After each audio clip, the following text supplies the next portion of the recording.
श्रीगणेशाय नमः। लंबोदरं परम सुंदरमेकदंतं रक्तांबरं त्रिनयनं परमं पवित्रम् उद्दद्दिवाकरोज्ज्वलकायकान्तं विघ्नेश्वरं सकलविघ्नहरं नमामि। ब्रह्मामुरारी त्रिपुरान्तुकारी भानु शशि भूमिसुतो बुधश्च गुरुश्च शुक्रः शनिराहुकेतवः सर्वे ग्रहाः शान्तिकरा भवन्तु। अज्ञानतिमिरान्धस्य ज्ञानाञ्जनशलाकया चक्षुरुन्मीलितं येन तस्मै श्रीगुरवे नमः। कृष्णाय वासुदेवाय हरे परमात्मने प्रणतिक्लेशनाशाय गोविन्दाय नमो नमः। सच्चिदानन्दरूपाय विश्वोत्पत्त्यादिहेतुवे तापत्रयविनाशाय श्रीकृष्णाय वयं नमः। ओम नमो भगवते वासुदेवाय नमः। आनंद कंद परमानंद अकारण करुणा वर्णालय परब्रह्म परमात्मा श्री कृष्णचंद्र जी की कृपा से हमारे मन में विचार आया कि श्रीमद् भागवत कथा का पठन पाठन और श्रवण किया जाए। हम और आप कथाएं सुनते हैं, कथाओं का आयोजन होता है, हम आप भी करते हैं, लेकिन समयाभाव के कारण कुछ निश्चित प्रसंगों पर ही हम आप कथा श्रवण कर पाते हैं। अन्य साधन भी हैं कथाओं के, जैसे टीवी है या मोबाइल है, उनमें भी जो साप्ताहिक कथाएं होती हैं या नवाह कथाएं होती हैं, उनमें भी कुछ चुने हुए प्रसंगों पर कथा होती है, उनको ही हम श्रवण कर पाते। दूसरी बात है कि कथा का जहाँ आयोजन होता है उसका एक निर्धारित समय होता है, तो प्रत्येक व्यक्ति उस निर्धारित समय में नहीं जा पाता है, अतः एकाध दिन या 2 दिन कथा श्रवण कर पाता है। टीवी पर भी एक निर्धारित समय पर कथाएं आती हैं, उतने समय यदि किसी को समय नहीं है सुनने का तो नहीं सुन पाते हैं, न देख पाते। अब प्रश्न उठता है कि मोबाइल में भी कथा आती हैं, लेकिन उन्हीं नवाह या साप्ताहिक प्रसंगों में से वीडियो बनाए जाते हैं और उन्हीं कथाओं को हमारे आपके सामने यूट्यूब पर प्रस्तुत किया जाता है, जिसके कारण हम उन्हीं कथाओं को सुन पाते हैं जो साप्ताहिक या नवाह प्रसंगों में आते हैं। अब हम और आप में से शायद या तो जो कथा लगाते हैं विद्यार्थी हैं, या जो कथाएं करते हैं, जो उसके विद्वान हैं, वो ही ऐसा कर पाते हैं कि श्रीमद् भागवत प्रथम स्कंध से प्रथम अध्याय से अंत तक वो पढ़ते या सुनते। बाकी जो लगभग 90% लोग ऐसे हैं जिन्हें श्रीमद् भागवत का प्रत्येक अध्याय का प्रसंग शायद सुनने को ना मिला हो। मेरे मन में विचार आया कि क्यों ना प्रयास किया जाए कि प्रथम स्कंध के प्रथम अध्याय से अंत तक की कथा पढ़ने और सुनने का प्रयास किया जाए। यदि भगवान की कृपा रही, आप लोगों का आशीर्वाद रहा, तो प्रयास में कर रहा हूं। कोई बड़ा कथावाचक नहीं हूं, कथा मैंने कभी की भी नहीं है, सुनता रहा हूं, पढ़ता रहा हूं, इसलिए उसका उतना अभ्यास नहीं है। अतः आपको कुछ अजीब सा लगेगा, लेकिन कथा के लिए बार बार श्री रामचरितमानस में, श्रीमद् भागवत महापुराण में कहा गया है कि कथा को सावधान होकर सुनना चाहिए। कथा कोई भी कहे है तो भगवान की कथा, श्रोता सजग होना चाहिए। यदि श्रोता सजगता के साथ सुनता है तो कोई भी कथा कहेगा तो भागवत की ही कथा। अतः सुनने वाले को मन लगाकर और सावधान होकर सुनना चाहिए। अब प्रश्न उठता है कि श्रीमद् भागवत कथा सुनी क्यों जाए, इससे लाभ क्या होता है।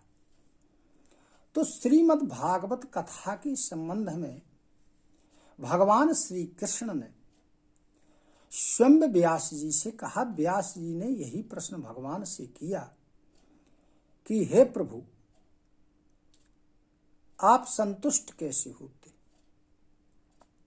वही प्रश्न ब्रह्मा जी ने भगवान से किया कि हे प्रभु, आप संतुष्ट कैसे होते। तो व्यास जी ने अपनी आत्म संतुष्टि के लिए और भगवान की संतुष्टि के लिए व्यास जी ने 17 पुराणों का लेखन किया। उसके बाद भी उन्हें आत्मिक संतुष्टि नहीं हुई, अतः उन्होंने फिर श्रीमद् भागवत महापुराण लिखा। अब जब ब्रह्मा जी ने भगवान से पूछा कि आप प्रसन्न कैसे होते, तब भगवान ने ब्रह्मा जी से कहा, श्रीमद् भागवतम नामो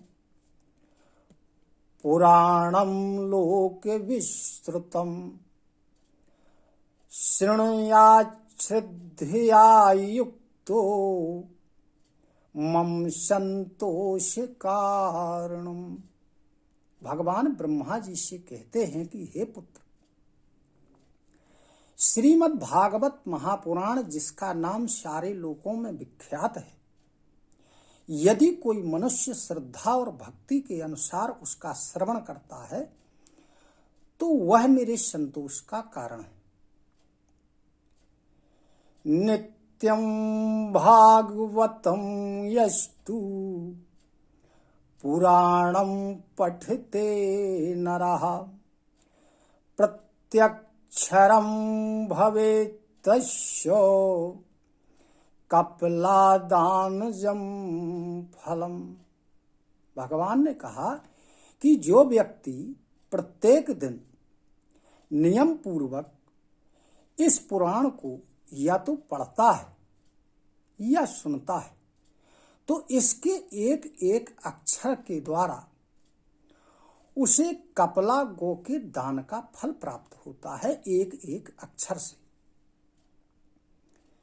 यह पठेति प्रियत्यो नित्यम श्लोकम भागवतम सुत 18 पुराणानां फलमाप्नोति मानवः। भगवान कहते हैं कि हे पुत्र, यदि इसका नित्य एक श्लोक भी या आधा श्लोक भी कोई पठन करता है या श्रवण करता है तो उसे 18 पुराणों के श्रवण का फल प्राप्त हो जाता है या पठन का फल प्राप्त होता है। तो इस प्रकार भगवान ने श्रीमद् भागवत के बारे में लिखा है। हमारे वेदव्यास जी ने श्रीमद् भागवत पुराण का जब लेखन किया, उसकी रचना की, तो उसका नाम भी भागवत रख दिया उन्होंने। भागवत में उन्होंने 4 वर्णों का प्रयोग किया है।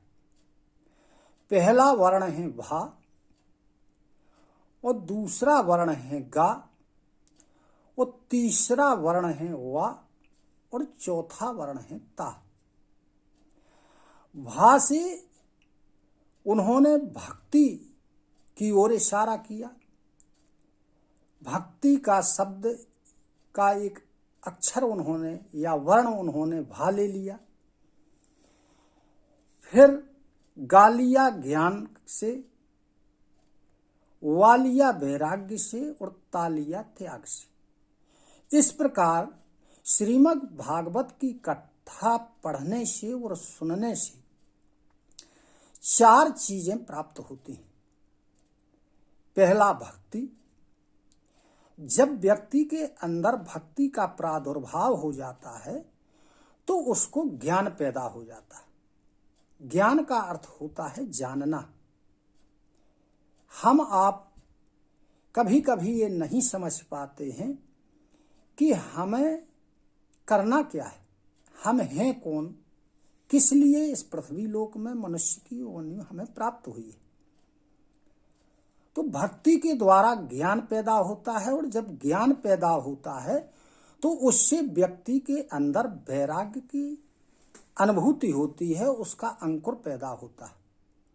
जब व्यक्ति के अंदर वैराग्य का उदय होता है तभी वो त्याग करने के लिए आगे बढ़ता है। नहीं तो व्यक्ति की वासनाएं प्रबल रहती हैं, वो त्याग नहीं कर पाता है।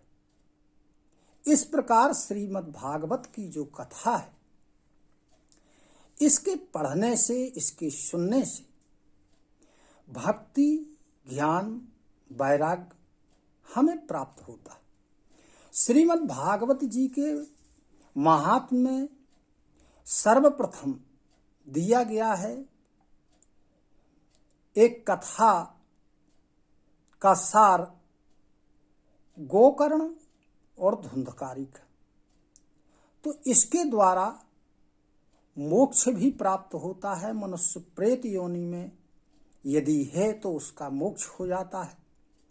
दूसरी बात कि यह कथा श्री सुखदेव जी ने राजा परीक्षित को सुनाई। तो राजा परीक्षित ने सावधान होकर इसको सुना, इसका मनन किया, इसका चिंतन किया, तो वो भी मृत्यु के भय से उन्हें छुटकारा प्राप्त हो गया और उनका भी मोक्ष हो गया। तो मेरे मन में ये विचार आया कि लगभग 90% लोग ऐसे होंगे जिन्हें श्रीमद् भागवत जी के प्रथम स्कंद के प्रथम अध्याय से, यानी कहना चाहिए कि भागवत जी के प्रत्येक अध्याय का सार शायद ही हम आपको सुनने को मिला हो। आजकल समयाभाव है लोगों के पास, अतः कथाएं न पढ़ पाते हैं न सुन पाते हैं। मेरे मन में विचार आया कि भले अशुद्धियां हों या कथा की जो शैली है उतनी अच्छी ना हो, लेकिन जो भगवान के भक्त हैं, जो श्रीमद् भागवत जी की कथा के रस का रसास्वादन करना चाहते हैं, उनके लिए जैसी भी बने है तो भगवान की कथा और लोगों तक प्रत्येक अध्याय की कथा पहुंचाई जाए। दूसरी चीज YouTube के माध्यम से पहुंचाई जाए, ताकि जिसके पास जब भी समय उपलब्ध हो तो वो भागवत की कथा अपने YouTube से श्रृंखला के आधार पर, भाग के आधार पर सुन सके। जब जिसके पास समय हो तब वो उसे सुन सकता है। और जो भगवान के भक्त हैं, भगवान की कथा में जिसे रस पैदा होता है, रसास्वादन करने का मन रहता है, वो चाहें तो अपने माध्यम से उस वीडियो को किसी अन्य परिचितों को या जो भगवान के भक्त हैं, कथा सुनना चाहते हैं, उनको भी वो शेयर कर सकते हैं, भेज सकते हैं, जिससे उनके माध्यम से भी यदि कुछ लोग कथा सुनते हैं तो उसका फल भी प्रेरित करने के कारण उन्हें भी कुछ ना कुछ भाग में प्राप्त होता है। अतः हमारा सभी से निवेदन है कि मैं प्रयास कर रहा हूँ, मैंने पहले निवेदन किया कि यदि गलतियां होती हैं तो उस पर ध्यान ना देंगे, क्षमा करेंगे। मैं केवल ये प्रयास कर रहा हूँ कि आप तक प्रत्येक अध्याय के कथा का सार पहुँचे। बाकी भगवान की इच्छा, करवाने वाले वो हैं, कितना हो पाता है, क्या हो पाता है, कैसे हो पाता है। अतः सभी से निवेदन है कि जो भगवान की कथा श्रीमद् भागवत महापुराण के माध्यम से प्रत्येक अध्याय की कथा श्रवण करना चाहते हैं या जिसकी उसमें रुचि है, वो जय श्री राम, जय सिया राम, जय श्री कृष्ण चैनल को सब्सक्राइब कर लें और उसके माध्यम से क्रमशः जब भी भगवान के द्वारा प्रेरणा दी जाएगी, समय उपलब्ध रहेगा, तब वीडियो बनाकर इसी चैनल पर जय सिया राम, जय श्री कृष्ण चैनल पे उसके वीडियो अपलोड किए जाएंगे। प्रयास किया जाएगा कि आप तक कथाएं पहुँचें, आप उसका श्रवण करें और उसका लाभ उठाएं। इसी के साथ सभी को सादर नमन, सादर प्रणाम। जय सिया राम, जय श्री कृष्ण। ओम नमो भगवते वासुदेवाय।